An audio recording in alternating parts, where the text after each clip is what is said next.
राम कथा रस के रसज्ञ पिपासु महानुभाव, भक्तिमती बहनों और भाइयों,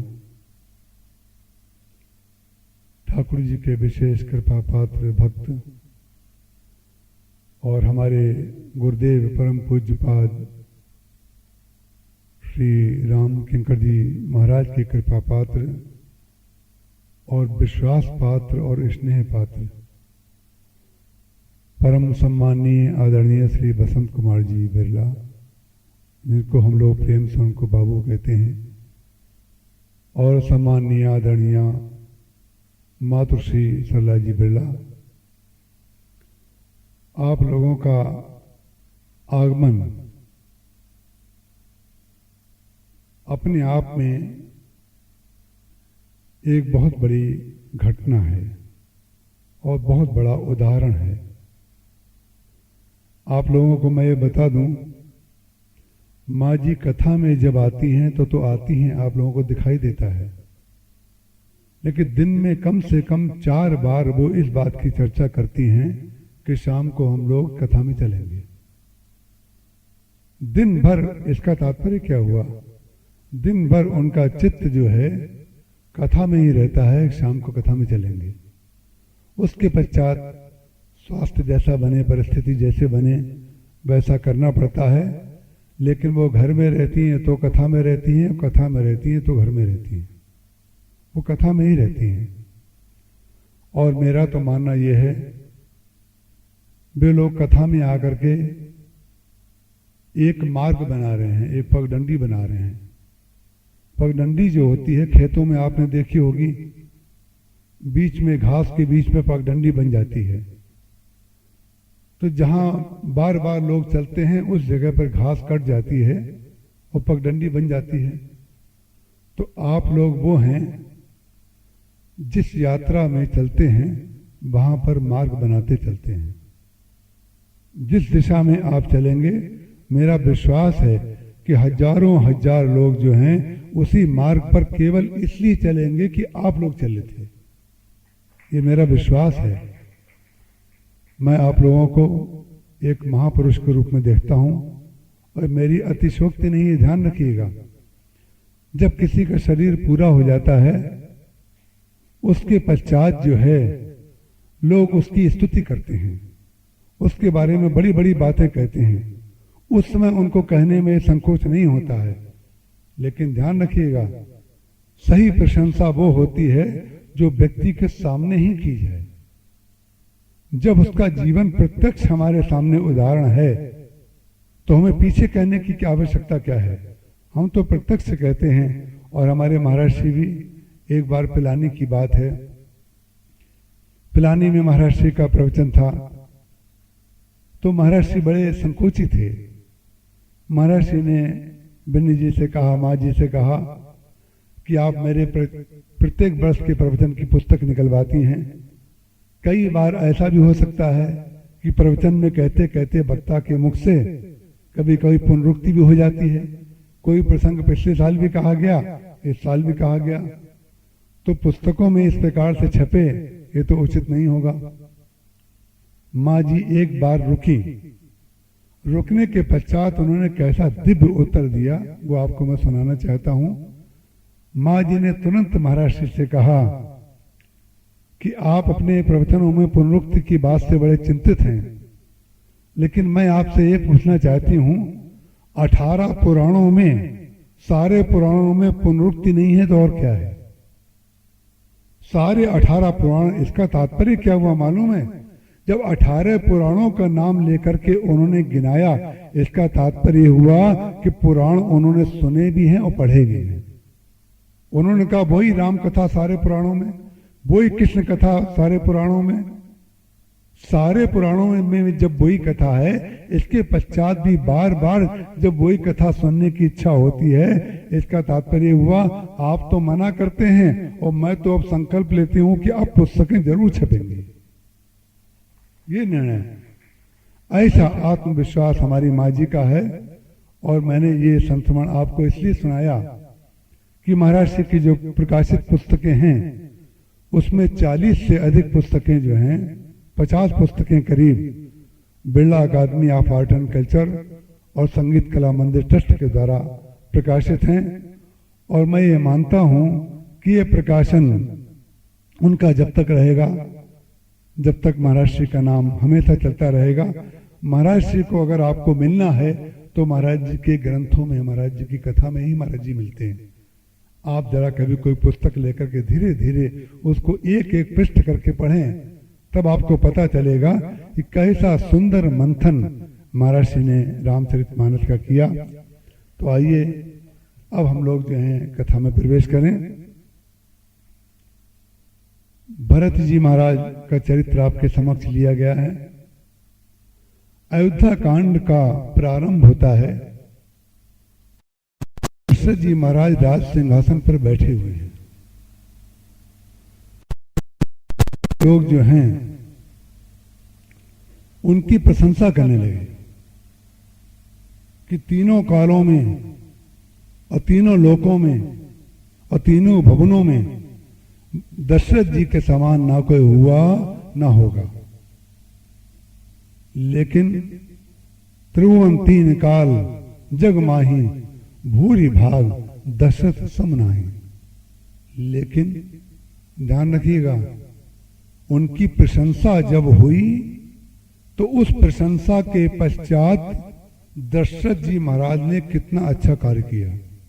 तीन काल त्रिभुवन जग माही भूरि भाग दशरथ सम नाही।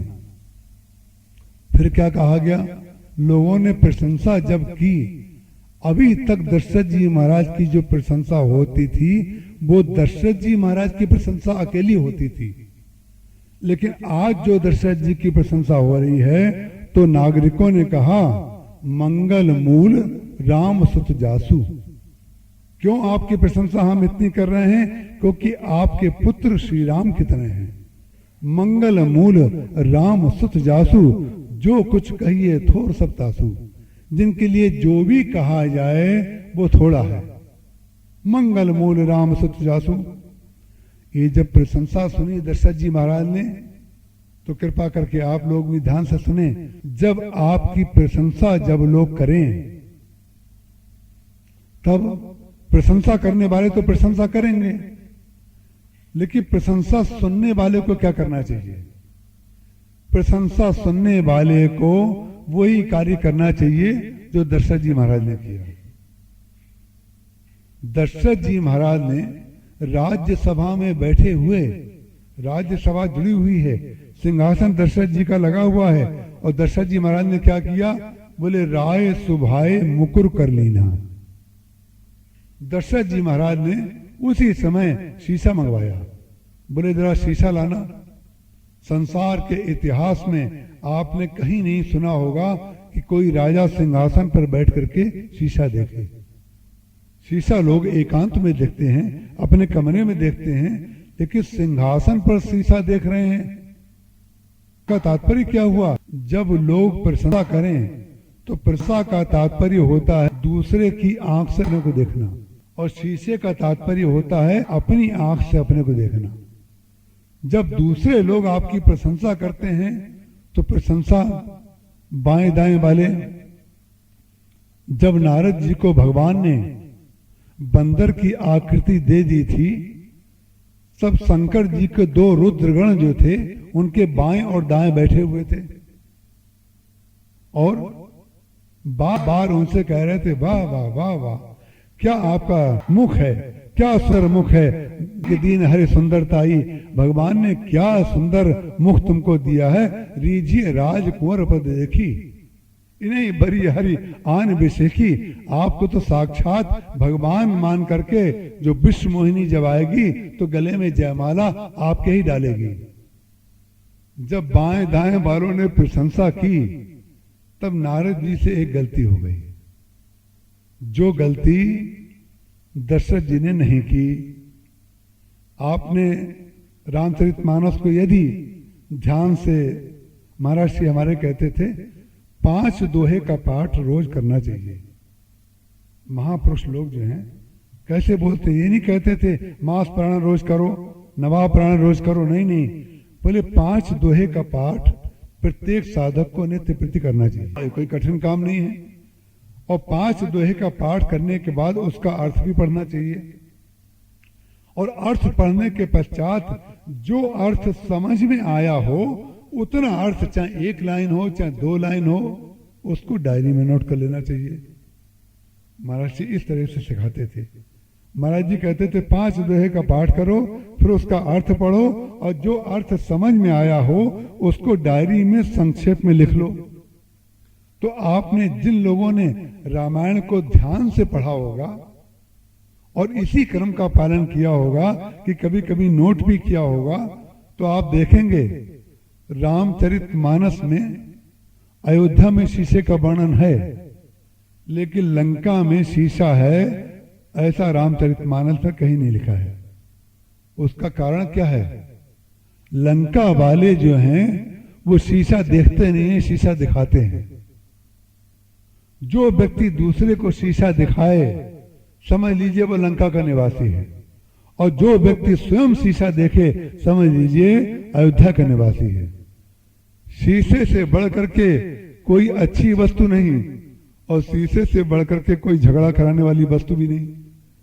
शीशा कितनी अच्छी वस्तु होती है कि शायद हम में से, आप में से कोई व्यक्ति ऐसा हो जो नित्य शीशा ना देखता हो। एक बार नहीं, कई बार तो लोग कई बार शीशा देखते हैं।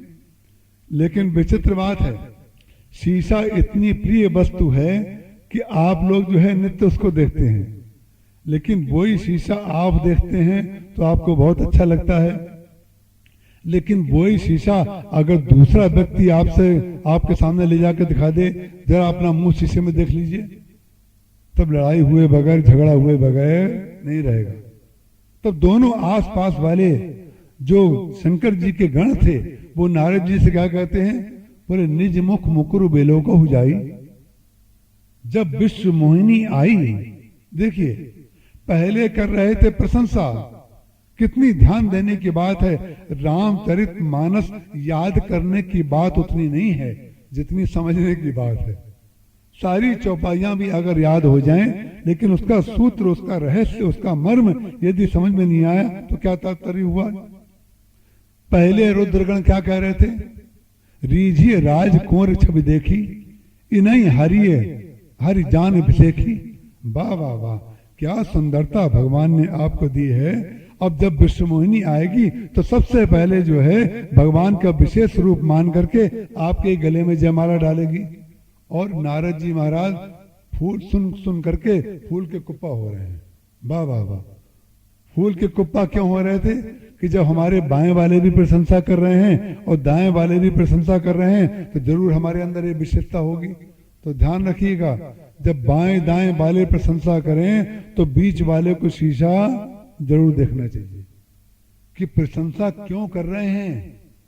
प्रशंसा करने के मूल में कभी कभी लोभ की भावना भी होती है, अपना कुछ काम निकलवाना है तो चलो प्रशंसा कर दो। और कभी कभी डर के मारे भी लोग प्रशंसा करते हैं, तो लोभ के मारे प्रशंसा करेंगे तो भी आप बहकावे में आ जाएंगे, डर के मारे प्रशंसा करेंगे तभी भी आप बहकावे में आ जाएंगे। लेकिन जो बिल्कुल संतुलित व्यक्ति होता है वो क्या करता है? वो मध्य में रहता है। बस माने आत्मदृष्टि से अपना विश्लेषण करना। आप अपने आप को पहचान करके देखिए कि हमारे अंदर वो विशेषता है कि नहीं जो बीच वाले बाएं दाएं वाले लोग हमारी प्रशंसा कर रहे हैं। तब दशरथ जी महाराज ने क्या किया? रुद्रगणों ने पहले प्रशंसा की, और जब विश्व मोहिनी आई और जिस पंक्ति में नारद जी खड़े हुए थे उस पंक्ति में वो गई भी नहीं, और उसने भगवान के गले में जयमाल डाल दी, और जयमाल डाल करके भगवान को वर्ण करके भगवान श्री राम और विश्व मोहिनी दोनों चले गए। जब दोनों चले गए बड़ी गुस्सा आई नारद जी महाराज को।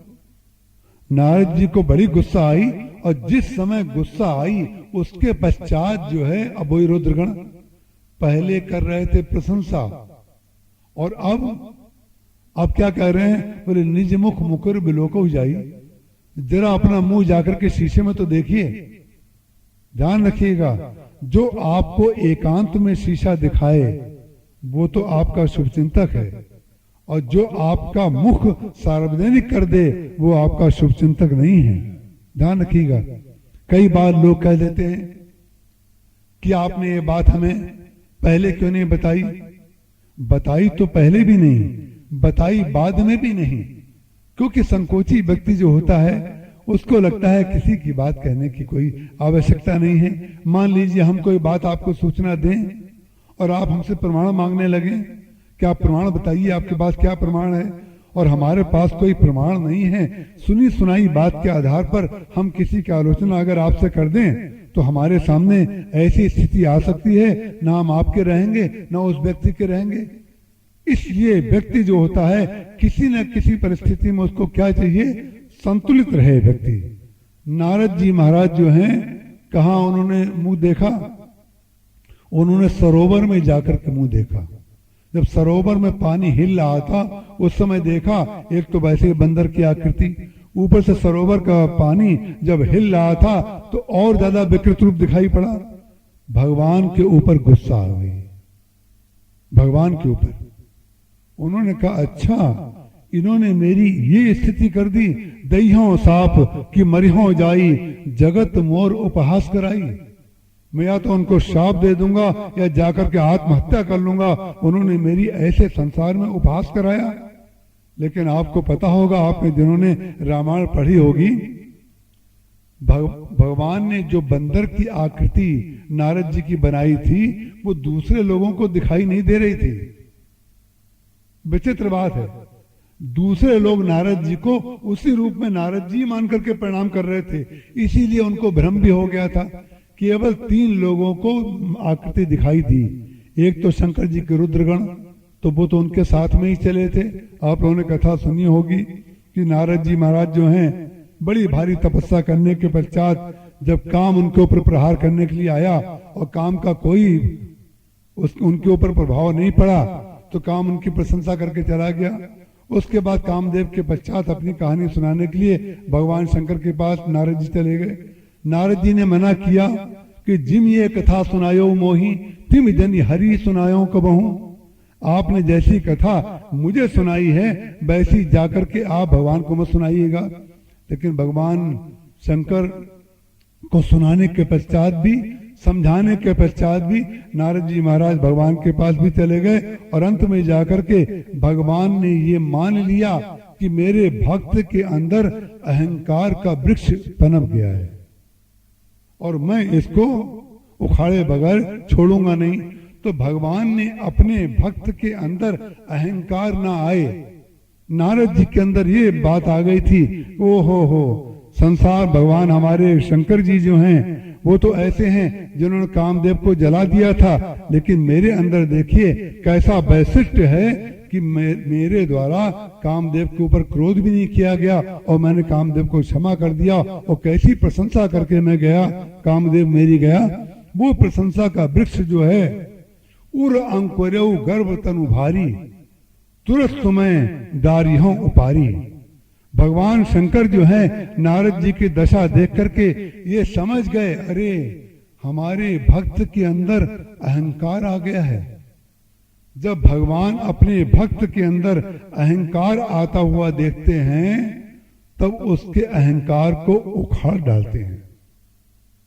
और भगवान का भक्त अगर होगा तो भगवान की कृपा उसमें जरूर देखेगा। ध्यान रखिएगा, आपकी इच्छा जब पूर्ति हो तब भगवान की कृपा आप माने। ये तो सभी लोग कहते हैं, जब तक इच्छा पूर्ति होती रहती है भगवान को मानते रहते हैं, और जहां इच्छा पूर्ति में कमी हुई तो लोग गुरुजी और भगवान को भी बदल देते हैं। पहले किसी गुरुजी के जाके बैठ रहे थे, इच्छा पूर्ति नहीं हुई तो दूसरे गुरुजी को पकड़ लिया, तीसरे गुरुजी को पकड़ लिया, ऐसे ही भगवानों को भी बदलते रहते हैं। ध्यान रखिएगा, इच्छा पूर्ति हो जाए वो भी कृपा, लेकिन जब आपकी इच्छा पूर्ति ना हो तो भगवान की महाकृपा समझिएगा। महाकृपा का तात्पर्य क्या हुआ? भगवान, अरे उर अंकुरो गर्भ तरु भारी, मेरे भक्त के अंदर ये अभिमान का वृक्ष जो है अंदर पनप गया है। और अंकुरेव का मतलब अभी बीज केवल फूटा है, अहंकार का बीज केवल फूटा है। कैसे? इसने शंकर जी को अपनी प्रशंसा सुनाई, इसने मुझे सुनाई। अगर मैं इसकी प्रशंसा में प्रशंसा मिला दूंगा तो इसके अंदर अहंकार इतना अधिक हो जाएगा कि पता नहीं संसार में बेचारे का पतन हो जाए। तो भगवान अपनी कृपा करते हैं कि अपने भक्त की इच्छा को कभी कभी उखाड़ करके फेंक देते हैं। तो आप लोग भी ध्यान रखिएगा, जब कभी आपकी, हमारे महाराज जी बहुत बढ़िया बात कहते थे कि भगवान का भक्त जो होता है वो जीवन में जितनी भी घटनाएं होती हैं उसकी सब में सुसमीक्षा करता है। मैं जब आया माँ जी से मिला, आकर के मैंने पूछा कि माँ जी कैसी हैं। उस समय माँ जी, आपने भी देखा, व्हील चेयर पर बैठी हुई थी। तो माँ जी ने बहुत बढ़िया, मुझे वही दृश्य याद आ गया जब महाराज श्री दिल्ली में आपके प्रवचन में गए थे और रीढ़ में हड्डी में चोट लग गई थी, गिर पड़े थे, फ्रैक्चर हो गया था। तो व्हील चेयर पर बैठ करके महाराज श्री प्रवचन में आते थे। तब जिस दिन महाराज श्री व्हील चेयर पर बैठ करके प्रवचन में आए, उस दिन महाराज श्री ने कथा का प्रारंभ मालूम है कहां से किया था? उस दिन सबसे पहले सोचिए, वही बात मैंने माता जी से पूछी, कैसी हैं आप? उनके मुंह से मालूम है वो भक्त की भाषा।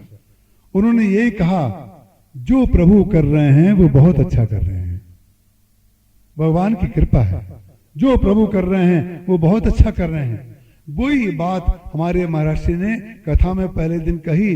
जिस समय आप कल्पना कर सकते हैं जिसकी रीढ़ की हड्डी में फ्रैक्चर हुआ हो, वो कितने कष्ट में कथा में महाराज जी आए और बैठे। उन्होंने कथा का प्रारंभ यहीं से किया। बोले, हमारा आपका जीवन जो है वो एक धारा की तरह है। ध्यान रखिएगा, हमारा आपका जीवन एक धारा है और धारा के दो किनारे हैं। कौन कौन से किनारे? बोले, एक किनारा है हरि इच्छा और एक किनारा है हरि कृपा। किसी ने पूछा कथा के बाद, महाराज जी आप जरा इसको सुलझाइए, हरि इच्छा हरि कृपा के किनारे ये क्या बता दिया आपने, हमें समझ में नहीं आया। तो महाराज जी ने बहुत सरलता से कहा, जब आपकी इच्छा की पूर्ति हो जाए तो हरि कृपा, जब आपकी इच्छा की पूर्ति ना हो तो हरि इच्छा। व्यक्ति को चाहिए केवल दो ही व्याख्याएं करे बस, हरि कृपा या हरि इच्छा। कभी कभी हरि कृपा दिखाई देती है और कभी कभी हरि इच्छा। कभी कभी आप अपने, जैसे कोई स्त्री कभी कभी अपने पति के पसंद के कपड़े पहन लेती है और कभी कभी अपने पसंद के कपड़े पहन लेती है। कभी कभी पति भी अपने पत्नी के पसंद के कपड़े पहन लेते हैं, कभी कभी अपने पसंद के कपड़े पहन लेते हैं। तो कभी कभी भगवान अपने पसंद के कपड़े आपको पहना देते हैं और कभी कभी आप लोग अपनी इच्छा से। ध्यान रखिएगा, जब आप पर कष्ट आता है तो वो हरि इच्छा है, और जब आपके ऊपर अनुकूलता दिखाई पड़ती है तो हरि कृपा। और अंत में महाराज जी ने अयोध्या में, जब वो अत्यंत बीमार थे, 3 दिन पहले की बात है, महाराज जी का शरीर पूरा होने से, महाराज जी से हम लोगों ने पूछा, आपने कहा था बंबई छोड़ के हम चल रहे हैं, अयोध्या में स्वस्थ हो जाएंगे, यहाँ तो आप आकर के और अस्वस्थ हो गए, तो ये क्या हो रहा है? तो महाराज जी ने कहा, अरे हरि इच्छा भी कुछ नहीं होती है, केवल जो होती है हरि कृपा ही होती है। हरि कृपा के अतिरिक्त और कुछ होती नहीं है। भगवान आपकी प्रशंसा कर दें तो कृपा, और भगवान आपकी इच्छा को निर्मूलीकरण कर दें, बिल्कुल समाप्त कर दें, तो समझ लीजिए ये महाकृपा है। नारद जी के ऊपर महाकृपा भगवान ने कर दी, क्योंकि उनको बंदर की आकृति बना दी। बंदर की आकृति क्यों बना दी?